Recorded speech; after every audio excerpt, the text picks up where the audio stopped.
on heart chakra upwards, as opposed to what if we actually really allow ourselves to energize and connect with our sacral and our root energies. Like, that's actually where so much of a woman's power lies, because she can create and birth life, right? As we've been talking about. To menstruate. So there's all this what's often untapped power that's in her pelvis, in her yoni, in her root, in her cervix, in her womb, in that general area, and in her like sexual energy, actually, in her erotic energy, in her passion. So rather than trying to like transcend that energy, which is a more traditional ascetic, masculine orientation in yoga, what if she embraces this, which you could say is a more like tantric approach? What if she embraces this entity and actually calls upon it as a resource, so that she can kind of heal the divide and the split between her spirituality and her sexual energy and her creative force, and start to include that as actually a portal in her practice, so that she can,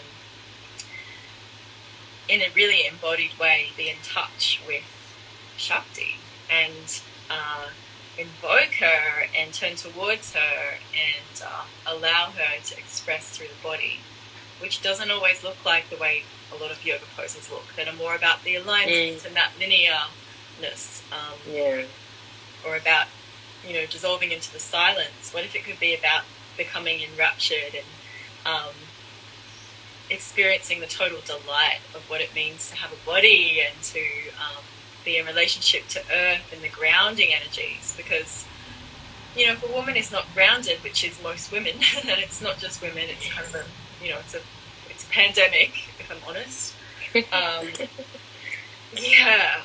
Then a lot of these more high spiritual practices can only create a bit more disconnection from this reality, which in my view, is reality. It's all her. It's like the feminine is the material and the tangible and nature.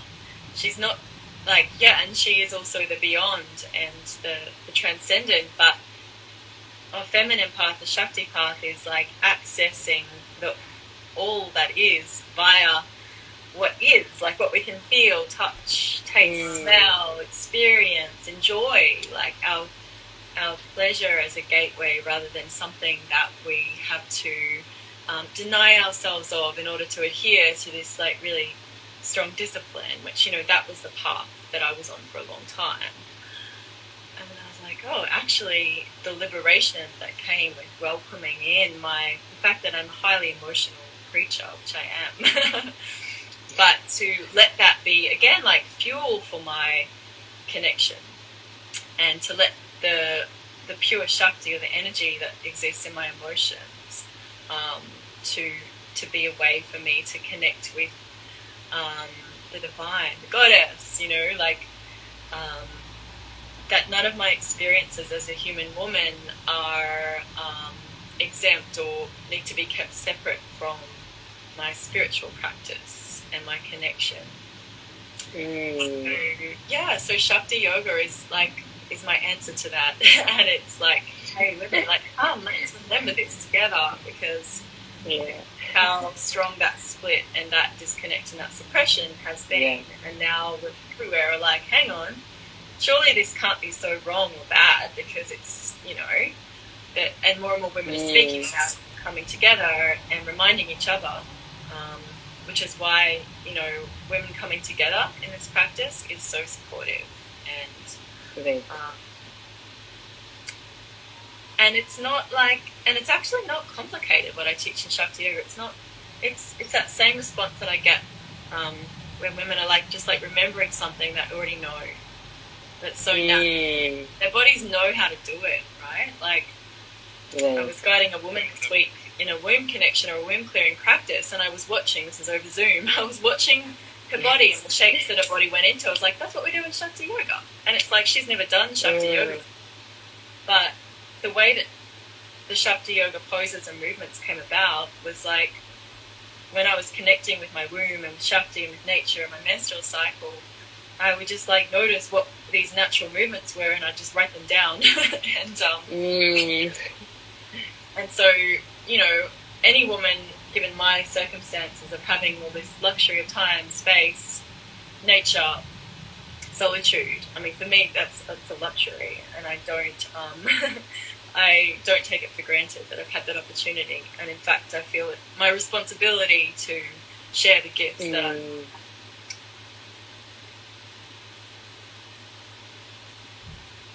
Shakti Yoga. Oh yeah, just one more thing. So the Shakti Yoga rituals and movements and practices are a way that a woman can almost like shortcut her access to what I'm saying.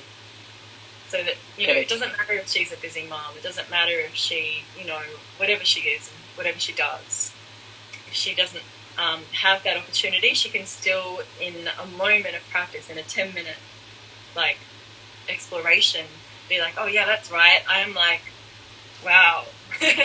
Wow, that attitude of awe. Yeah. Like everything that comes, that gives to a woman. Yeah. Absolutely. And I like how you said even in that 10 minutes, right? Because when I was learning like Shakti Yoga from you, and whenever I feel like, you know, I've given my power away, just doing that half cutting for 10 minutes, I feel like I'm Kali only, you know, like I'm Kali, I'm going to cut everything, you know, which is taking my power away. And it's just that 10 minutes, which, you know, of that one like practice, which has stuck with me like so deeply, that itself is incredibly healing. Whatever years or hours you have spent connecting to womb, Mother Earth, to Shakti herself, it obviously transcends into each practice which you teach us.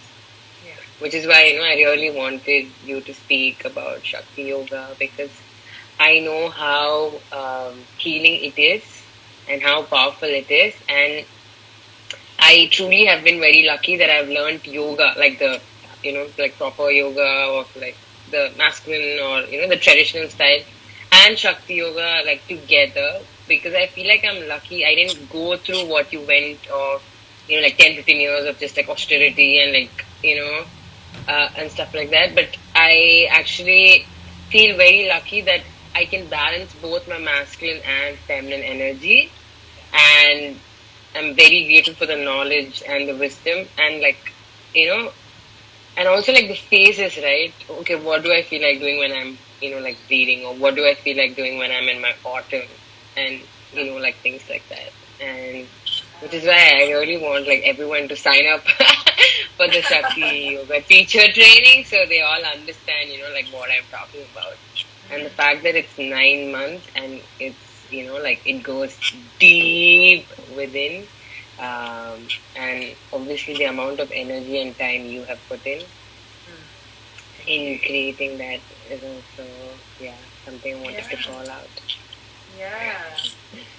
Yeah, and I'm glad you mentioned as well, like the traditional like yoga path. Like I wouldn't be where I am if it wasn't for that path. So it's not like my embrace of Shakti is like an absolute denial of all of that. And in fact, I can recognize that like the quality of awareness that I cultivated through these more, as I say, austere practices, actually have provided a really important foundation, so that when like the chaos of Shakti is moving through my body, it's like I and my inner masculine can hold space for that and not be like so swept up in it that I completely lose consciousness, which is that classic, you know, Kali in her wildness with Shiva underneath her, you know, lying prostrate. I nearly said prostate, but prostrate. You know, it's the classic symbol of that necessity for Shakti to also, like Shiva has to be there too. She's not independent of Shiva. She's, I mean, and I have a lot of respect for all of the traditions and paths and teachers that have ultimately